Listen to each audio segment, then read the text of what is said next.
कल हम लोग क्या पढ़े थे? Dot product. आज पढ़ने वाले हैं सदिश गुणन अर्थात क्रॉस प्रोडक्ट। अब दोनों में अंतर होगा, चीज़ों को हम लोग देखेंगे। इसका नाम से ही जाहिर है बाबू सदिश है ये। कल वाले में बाबू कौन कौन सा सूत्र सीखे हम लोग? कल देखे हम लोग A dot B is equal निकल कर आया है ए बी कॉस थीटा, सही है ना।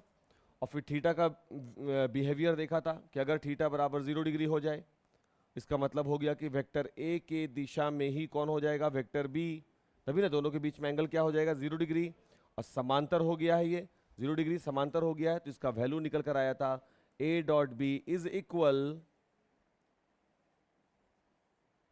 ए बी कॉस 0 का वैल्यू कितना हो जाता है? 1 हो जाता है। तो यहां पर ये 0 का वैल्यू 1 बनाएगा इसको, तो यहां से ए बी ना मिलेगा सिर्फ। ये प्रॉपर्टी कल हम लोग सीखे थे।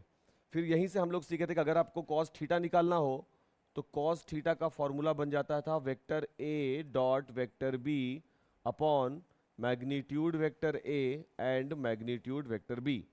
तो वहां पर हम लोग हर चीज इंडिविजुअल निकालते थे। ए डॉट बी हम अलग से कैलकुलेट करते थे अगर गिवन हो, जो आज आप होमवर्क में बना के लाए हैं। फिर मैग्नीट्यूड परसों वाला होमवर्क था, कैसे निकालते हैं? सभी घटकों का वर्गों का योग कर देते हैं। घटक का मतलब आई का घटक कौन होता है, जे का घटक कौन होता है और के का घटक कौन होता है, सही है ना, दोनों वेक्टर का। तो ए के लिए भी वही काम करते हैं, बी के लिए भी वही काम करते हैं, और जो भी रिजल्ट होता है वो देख लेते हैं। थीटा अकेला करना होता है, थीटा बराबर तो कॉस इस तरफ आ जाता है, ये बन जाता है कॉस इनवर्स, और जो भी रिजल्ट इसका रहता है वो रिजल्ट यहाँ, बस। और अभी हम लोग देख रहे हैं किसको? क्रॉस प्रोडक्ट को। अब दोनों में अंतर क्या है? डॉट प्रोडक्ट अदिश गुणन होता है, तो वहां पर हम लोग दिशा को नहीं ढूंढ रहे होते या दिशा को स्पेसिफाई कर भी नहीं सकते हैं, सही है ना। उसका वैल्यू अभी आप देखिएगा डॉट प्रोडक्ट का, तो कुछ वैल्यू पॉजिटिव आता है, कुछ वैल्यू सिर्फ नंबर्स है। नंबर्स पॉजिटिव भी हो सकते हैं, नेगेटिव भी हो सकते हैं, ऐसे ही आ रहा था वैल्यू, सारे के सारे वैल्यूज। क्रॉस प्रोडक्ट में वैल्यू भी मिलेगा और साथ में दिशा भी मिलेगी। और दिशा की पहचान क्या होती है? आई, जे और के, यही तीन गो है ना। आई और जे के साथ चलेगा। आई चल रहा है समझो कि एक्स की दिशा में जा रहा है, जे चल रहा है तो के की दिशा वाई की दिशा में जा रहा है, के चल रहा है तो जेड की दिशा में जा रहा है। वो स्पेसिफाई करता रहता है बार बार। यानी जब हम सदिश गुणन करेंगे, सदिश गुणन देखेंगे, तो वहां पर दिशा भी होगा और मैग्नीट्यूड भी होगा, क्योंकि सदिश के बारे में हम जानते हैं परिमाण और साथ में डायरेक्शन, ये दोनों का कॉम्बिनेशन है, तो हमको दोनों दिखेगा। हम दोनों को ढूंढेंगे या देखेंगे सामने में, सही है। अब इसको समझना कैसे है? क्योंकि हमको दिशा भी तो समझाना है, सिर्फ ऐसा तो नहीं है कि सिर्फ गुना किया और रिजल्ट दे दिया, उसका क्या रिजल्ट होगा। तो जैसे हम लोग डॉट प्रोडक्ट पढ़े थे बाबू कि वेक्टर ए डॉट के लिए, वैसे ही वेक्टर ए क्रॉस वेक्टर बी होगा, क्योंकि ये सदिश गुणन है, क्रॉस प्रोडक्ट बोला जा रहा है, इसलिए क्रॉस का सिंबल लगेगा इसमें, ठीक है बात। और क्रॉस प्रोडक्ट बराबर होता है वही चीज, magnitude vector a magnitude vector b, और कॉस के बदले साइन थीटा। वहां कॉस लग रहा था, यहां साइन लग रहा है, लेकिन इससे दिशा कहां दिखा? तो दिशा को सूचित करने के लिए हम एक और चीज यूज करेंगे, एन, स्मॉल एन, और एन के ऊपर में क्या कर देंगे? कैप। इससे दिशा पता चलेगी। कैसे पता करना है दिशा वो भी बता रहे हैं, पहले ये देख लो कि वहां ए बी कॉस थीटा होता है, यहां ए बी साइन थीटा होता है। उसको हम और ऐसे भी लिख सकते हैं, इसको हम ऐसे भी लिख सकते हैं कि vector A cross vector b is equal, इसका मैग्नीट्यूड ए मान लेते हैं, इसका मैग्नीट्यूड बी मान लेते हैं, तो ये हो जाएगा ए बी साइन थीटा, और साथ में बाबू क्या लगा हुआ होगा? ए बी साइन थीटा क्या होगा भाई? जो ए बी कॉस थीटा है, magnitude. A b sine theta या ए बी कॉस थीटा क्या देगा आपको? मैग्नीट्यूड ही देगा ना, प्लस डायरेक्शन होनी चाहिए। तो डायरेक्शन के लिए क्या लगा दिया गया है? एन कैप, ये डायरेक्शन को बता रहा है। चलो ठीक है, बट सर डायरेक्शन कैसे पता किया जाए? तो उसके लिए एक तरीका है बाबू, वो देख लो। देखिए, ये कोई समतल है, कोई भी ऐसा प्लेन, कोई सतह हो सकता है। समतल का मतलब ये बोर्ड भी हो सकता है। अब यहां पर एक वेक्टर है, यहां पर एक वेक्टर है ये, इस दिशा में एक वेक्टर है ये हो गया वेक्टर ए, देखना बाबू, ये हो गया vector b, a b vector हो गया, ए वेक्टर हो गया। एक दूसरे से कुछ एंगल पर है, एंगल का नाम है थीटा। अब ध्यान से देखो तो ये वेक्टर का रिजल्ट होगा, सदिश गुणन होगा ए बी साइन थीटा, यानी पहले आप ए से काउंट करते हो उसके बाद बी की ओर जाते हो, ऐसे किया ना। पहले आप किसको काउंट करते हो, ए को, उसके बाद बी बोल रहे हो। बी ए साइन थीटा नहीं बोल रहे हो आप ए बी साइन थीटा बोल रहे हो, सदिश की बात है। तो हर एक लफ्ज को पकड़ना पड़ेगा, अदिश नहीं है। अदिश वाले में क्या हुआ था, एक मिनट बाबू, अदिश वाले में क्या हुआ था कि a dot b a B cos theta हुआ था, और इसी को हम लोग बी ए कॉस थीटा बोल दिए थे। सही, कोई दिक्कत नहीं होगा इसमें, a B cos theta b a cos theta, क्योंकि अदिश तो है, क्या फर्क पड़ने वाला है इसको। अगर इसमें दिशा को भी दे दिया जाए तो मान लो ये दिशा बताए उत्तर से दक्षिण, तो ये दिशा क्या बताएगा, दक्षिण से उत्तर, उल्टा हो जाएगा ना दिशा। क्योंकि इसमें कोई दिशा नहीं है इसलिए ये क्रम विनिमय नियम को फॉलो करता है, कल बात करिए, कल लिखवाए ना। इनके पास जब पहुंचते हैं हम लोग सदिश में, तो सदिश में इस बात का खास ख्याल रखना पड़ता है कि किसको किससे गुना कर रहे हैं। अपने दाएं हाथ को ए की दिशा में रखो, ये हो गया ए, ठीक है, और ए से बी के पास आप जा रहे हो, तो ए से बी के पास जाओगे, ये देखो बाकी चार उंगली का मुड़ाव घुमाव देखो, ऐसे रख दिया, ये ए है, ये ए हो गया, और हम ए से बी की ओर जा रहे हैं, तो ए से बी की ओर जाएंगे, ऐसे मुड़ा, तो ये अंगूठा कहाँ दिखला रहा है बाबू, ऊपर की ओर।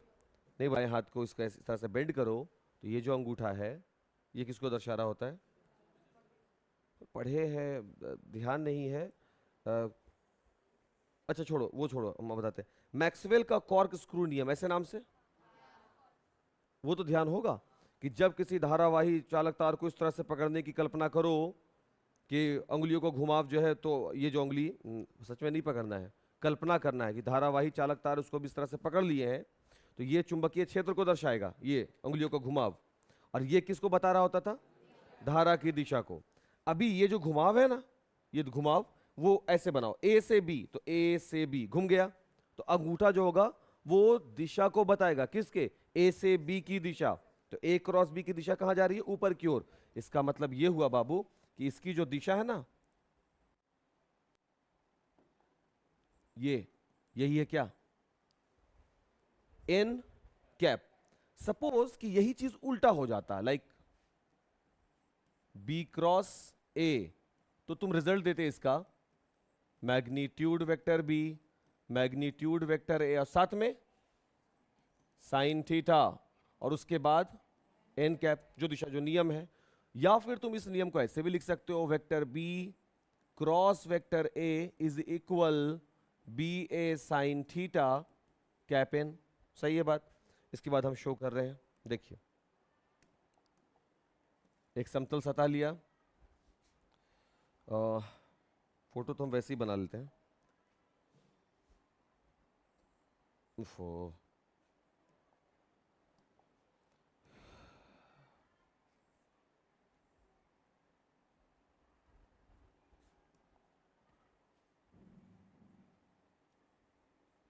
अभी भी ये ए ही है और अभी भी ये बी ही है, दोनों के बीच का एंगल क्या है, थीटा।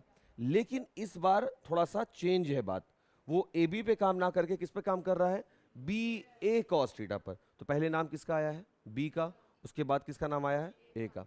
अब उल्टा चलो बाबू, तो अपने हाथ को ही तो बेंड करना है, बायां हाथ मत ले आना, अब दाएं हाथ से ही काम चलेगा। तो अब उसको इधर से ऐसे मोड़ना है, तो मोड़ोगे कैसे, ऐसे मोड़ेंगे, ऐसे हाथ को ऐसे ना मोड़ना पड़ेगा। तो अब आपको हाथ अपना उल्टा करना पड़ेगा और बी से ए की ओर अंगुलियों का घुमाव करना है, होगा बी से ए की ओर। और जैसे ही बी से ए की ओर अंगुली का घुमाव होगा तो आपका अंगूठा देख रहे हो कहाँ जा रहा है, नीचे की ओर जा रहा है। इसका मतलब ये हो गया बाबू कि जो दिशा होगी नीचे की ओर हो जाएगी। सही है क्या, यही क्या दर्शाएगा, कैप एन को। अब जरा बताओ कि जो ए क्रॉस बी है क्या वो बी क्रॉस ए के बराबर आने वाला है, नहीं सर, वैल्यू परिमाण हो सकता है बराबर हो, जो कि ऑब्वियसली बराबर होगा, लेकिन दिशा अलग अलग है। तो क्या दोनों एक दूसरे के समान होगा, नहीं होगा। तो फिजिक्स की दुनिया में ऐसे वाले मैथ को क्या, सही से बताना, क्या ऐसा लिख सकते हैं कि ए क्रॉस बी बराबर नहीं है बी क्रॉस ए के, सही बात है, ठीक ठीक। तो क्या हम इसको ऐसा लिख सकते हैं कि A क्रॉस B बराबर हो जाएगा अगर एक माइनस लगा दिया जाए B क्रॉस A के आगे। माइनस किसको बताता है? दिशा को। तो B क्रॉस A की दिशा को माइनस कर दें, यानी उल्टा कर दें। तो B क्रॉस A की दिशा कैसी है? यही है ना B क्रॉस A की दिशा। तो B क्रॉस A की जो दिशा है उसको उल्टा कर दिया जाए, यानी कि ऊपर चला जाएगा। कैप एन जो नीचे है इसको उल्टा करेंगे तो कहां जाएगा? कैप एन ऊपर। तो क्या दोनों आपस में बराबर हो जाएंगे? यस, हो जाएंगे। क्या क्या बात बताया गया? एक सूत्र बताया गया, ए क्रॉस बी बराबर क्या होगा? तो बोला गया a b sine theta cap n. उसी प्रकार से उसका उल्टा भी सही है, b a sine theta cap n. लेकिन दिशा कैसी होगी? सर दिशा, जिस दिशा में आप कैलकुलेशन कर रहे हो, जैसे ए क्रॉस बी कर रहे हो तो आप ए से बी की ओर जाते हो, तो अपने दाएं हाथ को उसी दिशा में मोड़ो जिस हिसाब से आपका मैथ चल रहा है। ए से बी, तो ए से बी में मोड़ा, तो अंगूठा कहां जा रहा है? ऊपर की ओर। तो ये उसकी दिशा होगी जो कि कैप एन है। उसी प्रकार से अगर बी ए साइन थीटा है तो बी से ए की ओर मोड़ो तो अंगूठा कहां जा रहा है? नीचे की ओर जा रहा है, तो दिशा कैसी होगी? नीचे की ओर होगी। इसीलिए हम दो तस्वीर यहां पर तैयार किया। अगर हम चाहते, ये दोनों कभी बराबर नहीं होगा, इसलिए फोटो बहुत जरूरी है बाबू, ताकि आप समझ सके कि सच में बराबर नहीं है। मैग्नीट्यूड बराबर हो जाएगा, हम बना के दिखलाएंगे अभी। खैर तो समझ भी सकते होगे कि मैग्नीट्यूड यानी जो परिमाण होगा, वो मापांक होगा, वो बराबर निकलेगा जरूर, लेकिन दिशा अलग हो जाएगी। सही है बात बाबू? हाँ, दिशा अलग हो जाएगी, तो हम देख भी रहे हैं दिशा अलग है। तो बराबर करना चाहेंगे दोनों को तो क्या करना पड़ेगा? किसी एक की दिशा को चेंज कर दो, या फिर हम इसको ऐसा भी लिख सकते हैं कि vector b cross vector a is equal minus vector A cross b. अगर हम वेक्टर बी क्रॉस ए के बराबर ए क्रॉस बी को रखना चाहते हैं तो ए क्रॉस बी का माइनस लगा दो, यानी दिशा को उल्टा कर दो। तो इसकी दिशा उल्टा करेंगे तो कहां आ जाएगा? अभी सही, अभी समझ में आया? ये वाला वैल्यू हमको कैसे प्राप्त हुआ है? ऐसे घूमने से। सही बोल रहे हैं क्या? ये वाला वैल्यू हमको कैसे प्राप्त हुआ है? ऐसे घूमने से। प्रॉपर्टीज ऑफ, गुणधर्म पढ़ना है किसका? वेक्टर या फिर क्रॉस प्रोडक्ट हम बोल सकते हैं इनका। इसके गुणधर्म में जो अभी बात सीखे थे वो क्या है? क्या है इसके गुणधर्म में? कि ए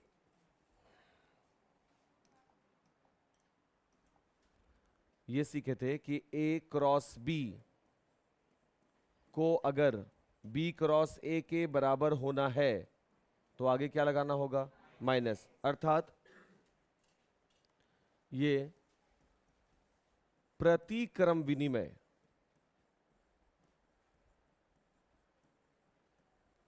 का अनुपालन करते हैं। जैसे अगर हमसे बोले ना कि क्या डॉट प्रोडक्ट क्रम विनिमय नियम का अनुपालन करता है, हम बोलेंगे हाँ करता है।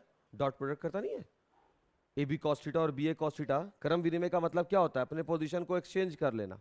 तो ए बी कॉस थीटा और बी ए कॉस थीटा, कल बात कर रहे थे ना, दोनों वैल्यू बराबर होते हैं। नहीं तो घर पे जाके बना लेना चाहिए था खुद से कि ए बी कॉस थीटा और बी ए कॉस थीटा का वैल्यू क्या होगा? दोनों बराबर आएंगे। यहां पर ए क्रॉस बी के लिए ए बी साइन थीटा और बी क्रॉस ए के लिए ए क्रॉस बी के लिए ही बी ए साइन थीटा और ए बी साइन थीटा दोनों आपस में बराबर नहीं आएंगे, क्योंकि उनकी दिशाएं उल्टी हो जाएंगी, दिशाएं बदल जाती हैं। तो दिशा को बराबर करने के लिए क्या करना पड़ेगा? देखो, क्रम विनिमय है ए बी बी ए, क्रम विनिमय है, लेकिन उसको एंटी करना पड़ेगा। एंटी का मतलब होता है, हिंदी में बोलते हैं उसको प्रति, तो वो प्रति करना पड़ेगा, दिशा को बदलना पड़ेगा। इसलिए हम यहाँ पे माइनस लगाया। इसी माइनस को यहाँ पे क्या बोल रहे हैं? प्रति क्रम विनिमय का अनुपालन करते हैं। दूसरा, यदि वेक्टर ए क्रॉस बी बराबर 0 हो तो क्या कहेंगे भाई? ए क्रॉस बी 0 कब हो सकता है? ए क्रॉस बी 0 कब हो सकता है? क्योंकि साइन 0 का वैल्यू 0 होता है। सही है बात?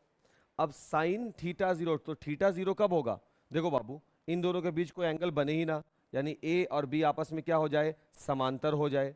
बाबू, ए और बी जब आपस में समांतर होंगे, ये वेक्टर ए हो गया और यही ऐसे ही बिल्कुल वेक्टर बी हो जाए, तो ये दोनों एक ही बिंदु पर संपाती हो सकते हैं। सही है? तब इनके बीच बन रहा कोण क्या हो जाएगा? 0 डिग्री। यानी अगर सदिश समांतर है तो उनका क्रॉस प्रोडक्ट क्या हो जाता है? 0 हो जाता है। डॉट के बारे में किसी को याद है?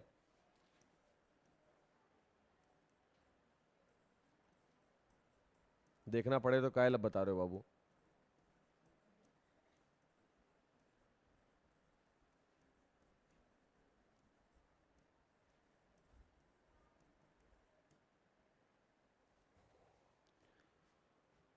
ए क्रॉस बी जीरो, यानी दो सदिशों का सदिश गुणन अगर जीरो प्राप्त हो रहा है तो इसका मतलब है कि दोनों सदिश एक दूसरे के क्या रहे होंगे, समांतर रहे होंगे।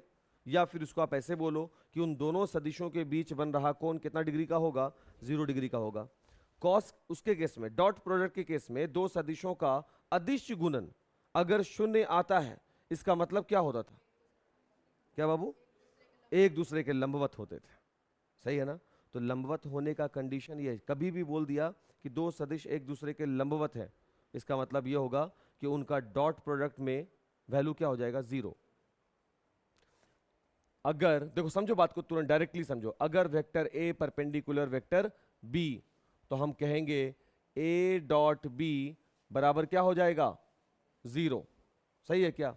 और अगर वेक्टर ए पैरेलल हो जाए किसके, वेक्टर बी के, तो हम तुरंत बोलेंगे कि ए क्रॉस बी उसका क्या हो जाएगा, 0। कई बार वैल्यू निकालने ये पढ़ाए हैं बाबू कल, ऐसे क्वेश्चन करते हुए मत देखो हमको, कल की है बात ऐसा।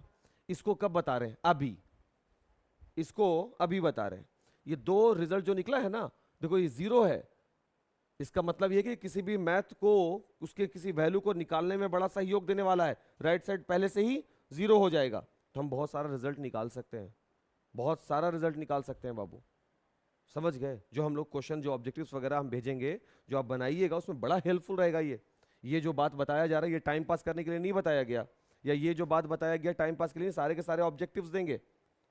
कल बात हुई थी, जहां नहीं समझ में आए ना, छोड़ो उस सब बात को, समझ में ना आए फोटो बना लो एगो, और फोटो बनाने के बाद इतना तो पता रहेगा ना कि कॉस थीटा किस में यूज होता है, डॉट प्रोडक्ट में। और कॉस का वैल्यू 0 कब होता है, 90 डिग्री पर। और कॉस अगर 90 हो जाए अर्थात परपेंडिकुलर हो जाएगा दोनों सदिश। साइन कब 0 देने वाला है, यानी क्रॉस प्रोडक्ट 0 कब देगा, साइन 0 कहां पे होता है, 0 पे। थीटा 0 कब होगा, जब दो सदिश की दिशा एक जैसी हो जाए। क्लियर है बात। अभी देखो ना बाबू, यहां दोनों सदिशों की दिशा अलग अलग है ना, अगर दोनों की दिशा एक ही कर दी जाए, यही हो गया ना, दोनों की दिशा एक। अब जब दो सदिश की दिशा एक जैसी हो जाएगी तो उनके बीच का कोण कितना हो जाएगा, खत्म हो गया बात। समझ में आ रहा है बात। तो यहां से हमको एक रिजल्ट और मिल जाएगा बाबू, ये रिजल्ट मिल जाएगा। अच्छा, अगर हम यूनिट वेक्टर की बात करें,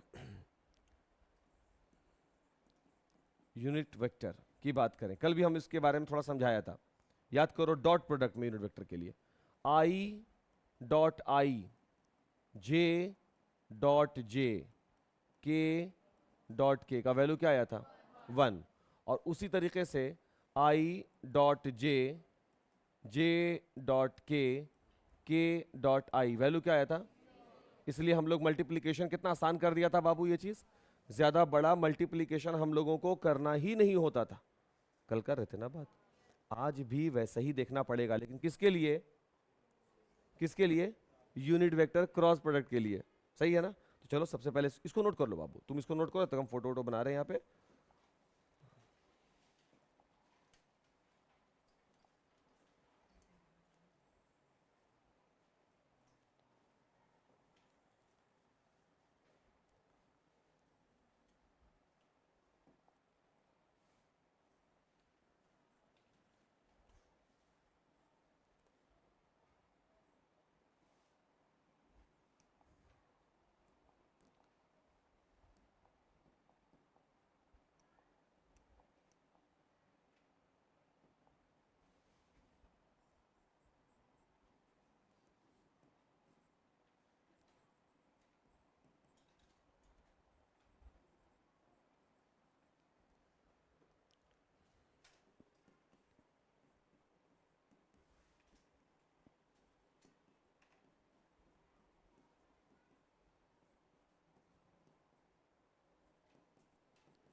वहां पर आई को जब आई से डॉट प्रोडक्ट लगाया गया था, उसी प्रकार से जे को जे से डॉट प्रोडक्ट लगाया गया था, के को के से डॉट प्रोडक्ट लगाया गया था, तो वैल्यू क्या मिला था 1।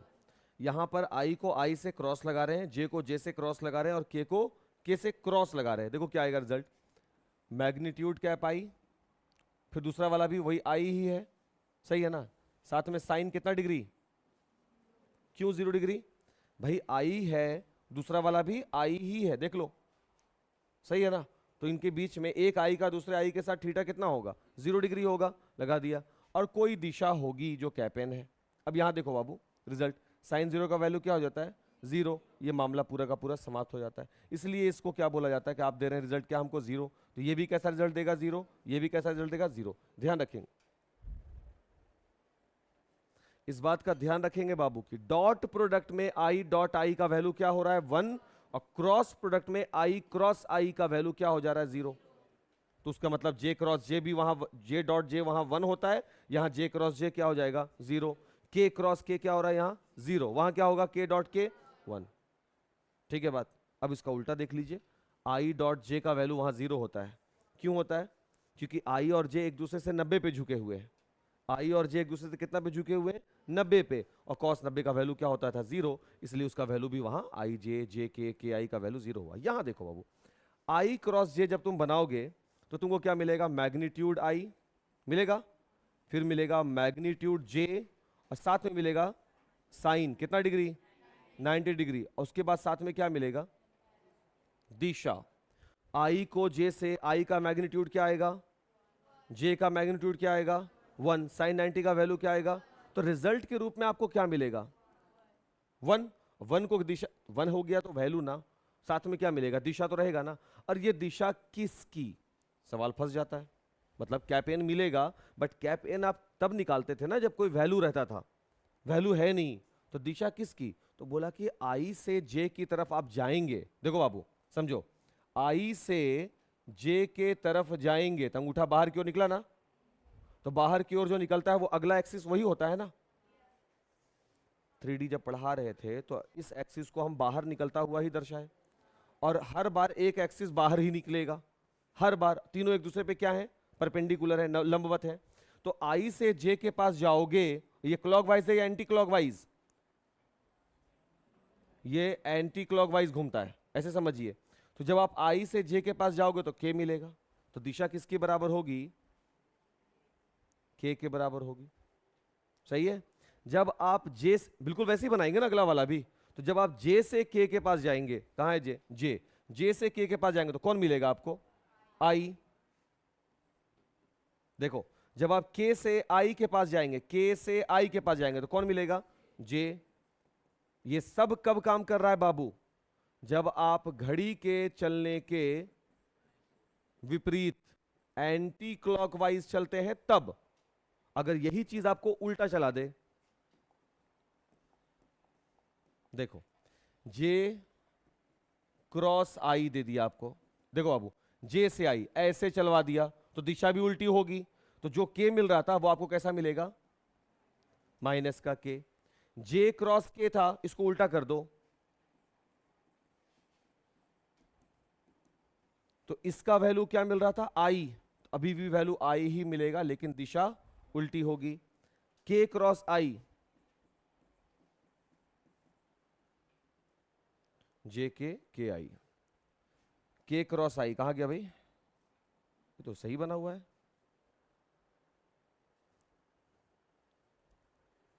एक मिनट अब हमको सब फोटो बना लेने दो ताकि गड़बड़ ना हो।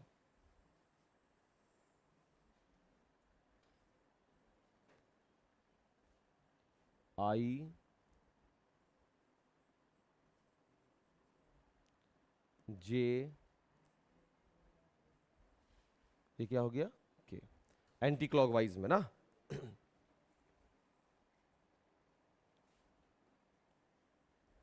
आई को जे से गुणा करेंगे तो के मिलेगा, ये हो गया।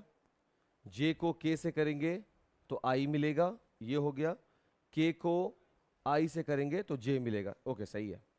अब उल्टा चलते हैं, जे को आई से करते हैं, कहा गया जे को आई से करेंगे तो के मिलेगा लेकिन नेगेटिव में, के को जे से गुणा करेंगे तो आई मिलेगा लेकिन नेगेटिव में। अगला हो जाएगा आई को के से, ये ना हो जाएगा।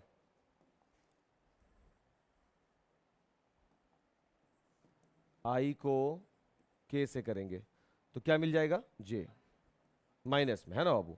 देखो ये हो गया दिशा के वजह से उल्टा होना, और ये तो भाई जैसे सीधा होता है, सीधा जैसे बनता है ये वैसे हो गया। और इन दिशाओं को पकड़ने का सही तरीका क्या है, आप एक व्हील बना लीजिए और उस व्हील के अकॉर्डिंग चलना शुरू कर दीजिए। अब व्हील देखो कैसे बाबू, ये तीर का निशाना बना दिया है, घड़ी के चलने के विपरीत दिशा में। आई को जे से गुना करोगे तो कौन मिलेगा, के। फिर है जे को के से गुना करोगे क्या मिलेगा, आई। फिर बोला के को आई से गुना करोगे क्या मिलेगा, जे। उल्टा चलो, आई को के से गुना करोगे जे, के को जे माइनस में, के को जे से करोगे माइनस का आई, जे को आई से करोगे माइनस का के। अब देख लीजिएगा, इसको काउंटर चेक कर लीजिएगा कि ये सही है कि नहीं है। समझ में आ रहा है बात क्या बाबू, देख लो। आई गुना के गुना आई करेंगे तो माइनस में नहीं आएगा, के गुना आई प्लस में आएगा जे, के गुना आई प्लस में आएगा जे। देखो ना, के से आई जा रही हो इसका मतलब है कि घड़ी के चलने के विपरीत दिशा में चल रही हो। ये वाला लाइन हो गया ना, के से आई, तो इसमें आओगी तो ये वाला मिलेगा वैल्यू, जे प्लस में यहां मिल गया। आई से के में जब जाएंगे तब उल्टा चल देंगे तो यहां पे आपको माइनस जे मिलेगा, जो कि हम यहां लिखे हैं माइनस जे। ठीक है, अब इसको भी जोर से बोलो, जय माता दी। हाँ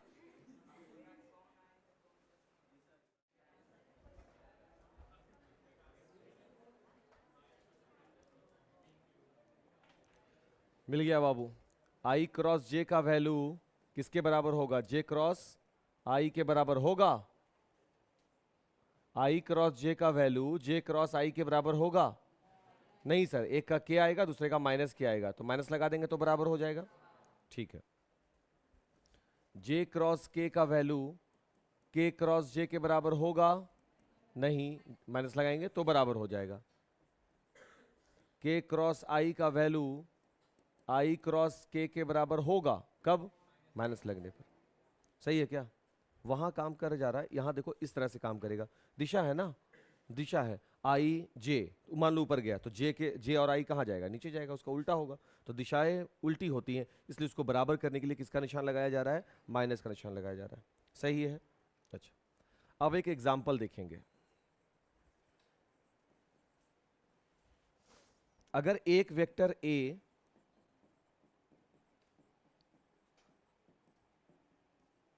और दूसरा वेक्टर बी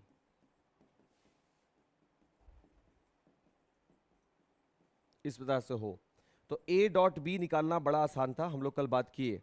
क्योंकि ये अदिश गुणन है, थीटा वगैरह नहीं दिया हुआ, सिंपल सा गुना कर देंगे, 3 दूना 6, आई डॉट आई क्या हो जाएगा वैल्यू 1 कि 0, 1।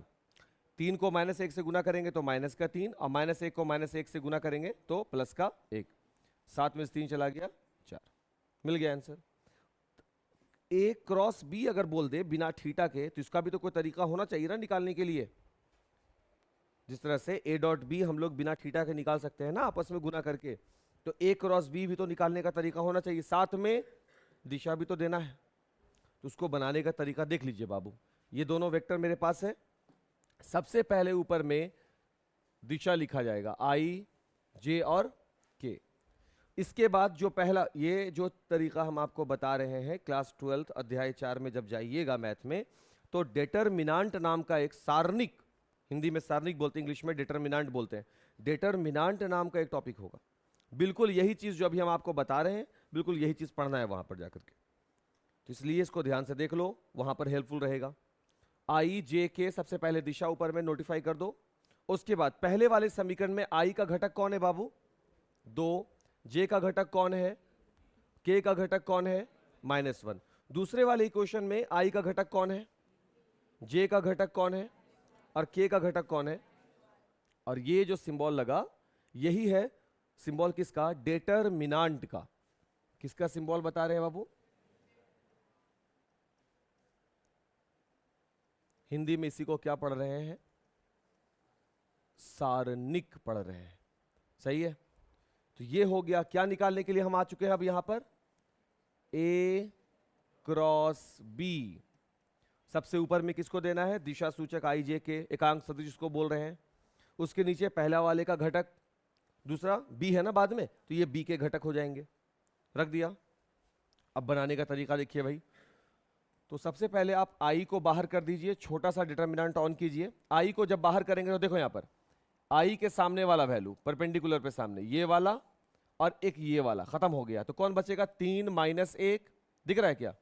और माइनस 1 माइनस 1, आई को अगर हम बाहर कर दें तो हमको दिखेगा 3 माइनस 1 माइनस 1 माइनस 1। सही बोल रहे हैं?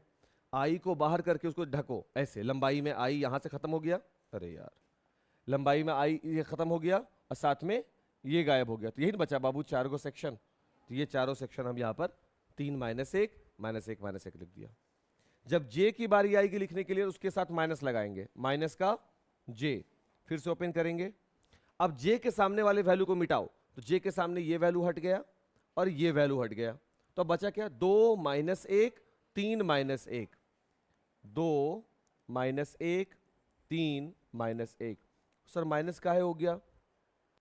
अब ये डिटरमिनेंट का कॉन्सेप्ट है कि बाबू ध्यान से देखो, तो जे का पोजीशन क्या है? तो हम बोलेंगे जे का पोजीशन जो है वो अब स्तंभ और पंक्ति के हिसाब से, इसको हम बोलेंगे पहला कॉलम, ये है दूसरा कॉलम, ये है तीसरा कॉलम। ध्यान से समझना, कॉलम 1 कॉलम 2 कॉलम, सही है। और इस वाले को क्या बोलते हैं? ये है रो, पंक्ति, रो नंबर 1, रो नंबर 2, और ये क्या है बाबू? रो नंबर 3। ये भाई साहब हैं, ये जो है ये है कॉलम 1, ये है कॉलम 2 और ये है कॉलम नंबर 3। आई का जो पोजीशन है वो कॉलम 1 रो 1 में है, यानी 1 एंड 1 में है। तो इसका नियम जो होता है ना, आई के साथ एक और गुना में घटक लगे हुए होते हैं, वो घटक होता है -1 पर पावर m प्लस n, ऐसे लगा हुआ होता है, जो यहां पर लिखा नहीं जाता है। ध्यान से समझना, हम आपको बता रहे हैं कि माइनस क्यों हुआ और इसको माइनस क्यों नहीं किया। नहीं बताएंगे तो बोलोगे कि फिर रटा हुआ है ये बात, इसलिए हम इसको समझा देते हैं। तो आई के साथ एक और फॉर्म के रूप में लगा हुआ है -1 पे power m plus n, where m belongs to row number और ये बिलोंग करता है कॉलम नंबर पे। बोला ठीक। तो -1 अगर यहां पर रखते हैं, समझना बाबू, -1 यहां पे रखते हैं तो उसके ऊपर में m प्लस n लिखना पड़ेगा, रो प्लस कॉलम करना पड़ेगा। तो आई का पोजीशन कौन से रो कौन से कॉलम पर है? तो आई जो मेरा है वो पहले रो और पहले कॉलम पे है। पहला कॉलम और पहली पंक्ति में हमको कौन मिल जाएगा? आई मिल जाएगा।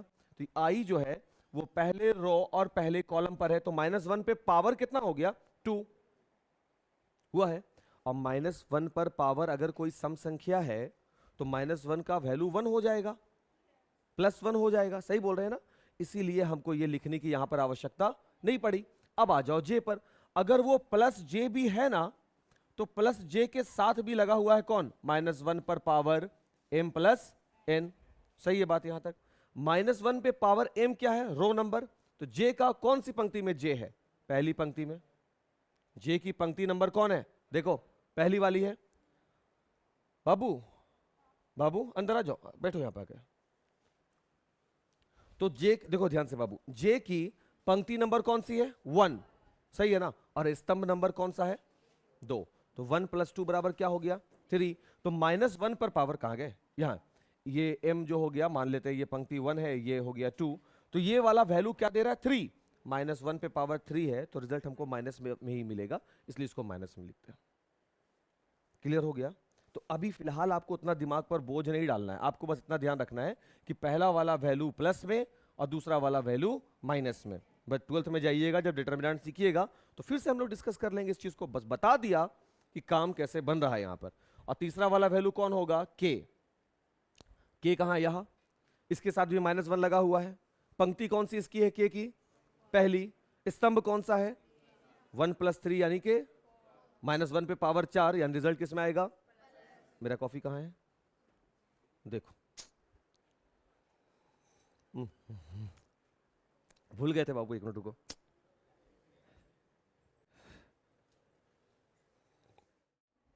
हाँ आइए अब यहां पे तो अब समझ में आया इसको प्लस में क्यों रखा गया है।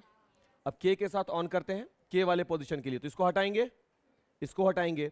2 3 3 -1, 2 3 3 -1 हो गया।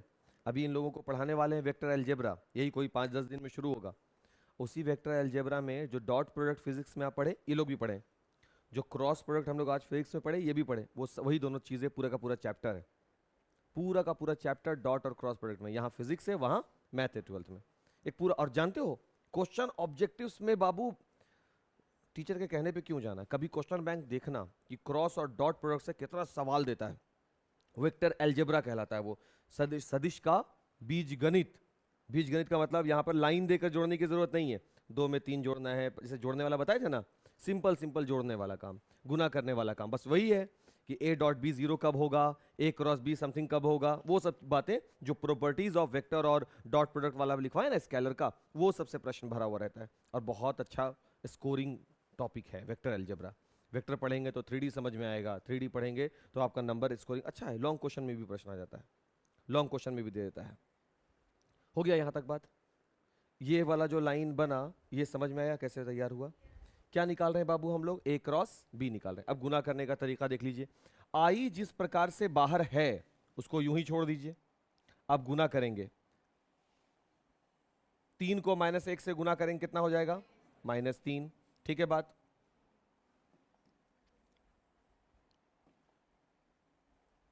तीन को -1 से गुना करेंगे तो होगा -3, फिर -1 को -1 से गुना करेंगे तो 1 हो गया, माइनस जे लगाएंगे। 2 को -1 से गुना करेंगे, -3 को -1 से गुना करेंगे, हो गया, प्लस -1 को 2 से गुना करेंगे, 3 को 3 से गुना करेंगे। समझ में आया बाबू, मुश्किल नहीं। आई के साथ -3 -1 -4 डायरेक्ट लिख दे रहे हैं। अब क्या हम इसको लिख सकते हैं -4 आई, -2 + 3 1 निकलेगा, 1 को -1 - जे से गुना कर देंगे, आता है ना माइनस प्लस, ठीक। -2 -9 -11, किसका वैल्यू निकला ये, ए क्रॉस बी का। आ गया रिजल्ट। अब तुम देखो इसमें ए क्रॉस बी में वैल्यू भी मिल रहा है बाबू, और साथ में दिशा भी है कि आई की दिशा में कितना चला गया, जे की दिशा में कितना चला गया, के की दिशा में कितना चला गया। और ए क्रॉस बी जो होता है वो सदिश गुणन होता है ना, देखो आई जे के साथ दिया, और जब डॉट निकालते हैं उसमें केवल परिमाण होता है, यहां दिशा के साथ है। कई बार आपसे प्रश्न बोलेगा कि ए क्रॉस बी जब निकल जाए तो इस ए क्रॉस बी का क्या निकाल दो, मॉडुलस निकाल दो, मैग्नीट्यूड निकाल दो। तो ए क्रॉस बी आपको ये मिला, इसका मॉडुलस क्या होगा बाबू, -4 का स्क्वायर, पढ़े हैं ना, -1 का स्क्वायर, फिर -11 का स्क्वायर, 4 का स्क्वायर, 1 का, 11 का, अगर जोड़ने आता है तो रिजल्ट। देखो वेक्टर का स्थिति बताना है, कोई वेक्टर कहां पर मौजूद है, पोजीशन वेक्टर। जैसे हम 3D में अगर एक फोटो तस्वीर बनाते हैं,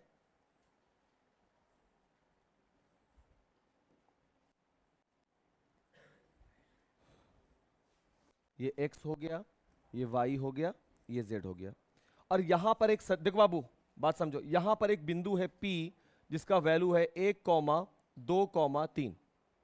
ठीक है, अब ये 1, 2, 3 जो वैल्यू है वो तो हम समझ ही रहे हैं कि x एक्सिस के सामने 1 पर, y एक्सिस के लिए 2 और z एक्सिस के लिए 3 पर, यही है ना। लेकिन पोजीशन जब हमको इसका बताना हो, स्थिति सदिश बताना हो कि ये एक्चुअल में इस 3D में है कहां पर, तो सबसे पहले आप क्या करेंगे, उसको उसके ओरिजिन से क्या करना है, मिला देना है।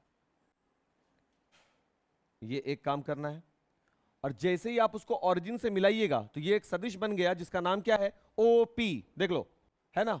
तब ये इसका नाम क्या बन गया बाबू, OP वेक्टर। तो अब आप इसको सदिश के रूप में कहेंगे। ध्यान समझो, पहले हम सिर्फ नाम दे दिया क्या, 1, 2, 3 कोई भी वैल्यू है दिया हुआ रैंडम। सपोज कि यहां पर एक बिंदु है Q, 3, -2 और 9, सपोज मान लेते हैं ऐसा। इसका नाम अभी क्या पड़ा, अब ये 1 है, x के साथ है ना, 1 × I प्लस 2 है ना, 2 को किससे मल्टीपल लगाना पड़ेगा, क्यों, क्योंकि दूसरा वाला y होता है। तीसरा वाला जो तीसरे नंबर पे बैठा हुआ वो कौन होता है, z वाला, यानी k के लिए प्लस का। ये जो रिजल्ट आया ना, यही है पोजीशन वेक्टर। कैसे बनाया गया, क्यू का पोजीशन वेक्टर बताओ। बोलेंगे सर पोजीशन वेक्टर बनाने के लिए दिए गए निर्देशांक को मूल बिंदु से मिलाते हैं, बात नंबर 1। इसके बाद अब ये वेक्टर का रूप ले लिया, वेक्टर का नाम क्या हो जाएगा, ओ क्यू वेक्टर। तब सदिश है तो सदिश के रूप में बोलो। तो सदिश के रूप में कैसे बोलेंगे, पहला वाला x है ना, x किसका गुणांक होता है, i का, तो ये हो गया 3i -2, तो -2। दूसरा वाला है j +9, यही है क्या, यही है स्थिति सदिश। अब मालूम इसका मतलब क्या है, देखो ये कह रहा है, क्योंकि हम इसको मूल बिंदु से मिला दिए ना, ये कह रहा है कि मूल बिंदु से x की ओर चला गया है 3 कदम, मूल बिंदु से y की ओर चला गया है 2 कदम विपरीत दिशा में, मूल बिंदु से z की ओर चला गया है 9 कदम। यहां पर एक 3 -2 9 से ये सब कोई जानकारी नहीं मिल रहा जब तक कि उसके साथ सदिश के घटक ना लग जाए। सदिश घटक कौन हो गए, i, j और k। i जहां पहला कदम है किसकी ओर, x की ओर, j y की ओर और k जो है वो z की ओर है। आया बात समझ में, बस इतना ही करना है और आपको कुछ होमवर्क हम भेज रहे हैं, आपको वो बना लेना है।